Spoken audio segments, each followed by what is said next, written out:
My friend John always has something to tell me.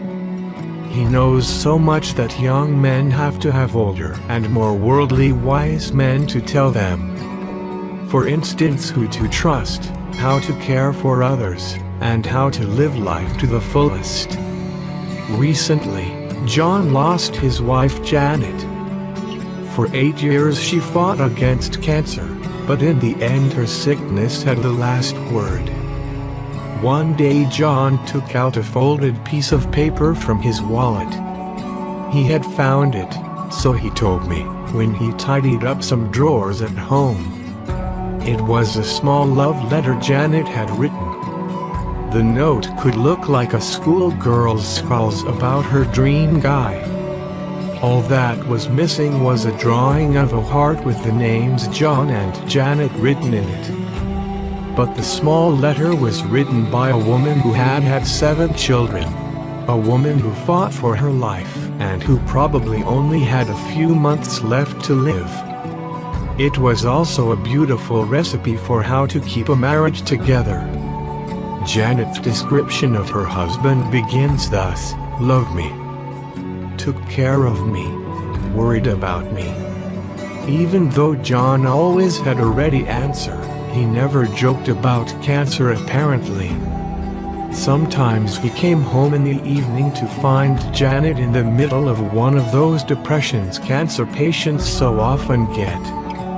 In no time he got her into the car and drove her to her favorite restaurant. He showed consideration for her, and she knew it. You cannot hide something for someone who knows better. Helped me when I was ill, the next line reads.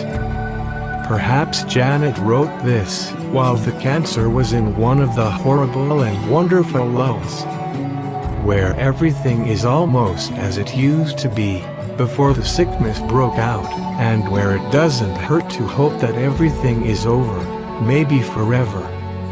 Forgave me a lot, stood by my side, and a piece of good advice for everyone who looks on giving constructive criticism as a kind of sacred duty, always praising. Made sure I had everything I needed, she goes on to write. After that she has turned over the paper and added warmth, humor, kindness, thoughtfulness. And then she writes about the husband she has lived with and loved the most of her life, always there for me when I needed you. The last words she wrote sum up all the others. I can see her for me where she adds thoughtfully, good friend. I stand beside John now, and cannot even pretend to know how it feels to lose someone who is as close to me as Janet was to him. I need to hear what he has to say much more than he needs to talk. John, I ask, how do you stick together with someone through 38 years, not to mention the sickness?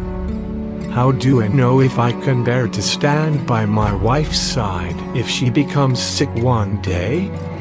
You can, he says quietly. If you love her enough, you can. Click the like button and subscribe to this channel for more great videos. I hope you see it in my next video. Thanks.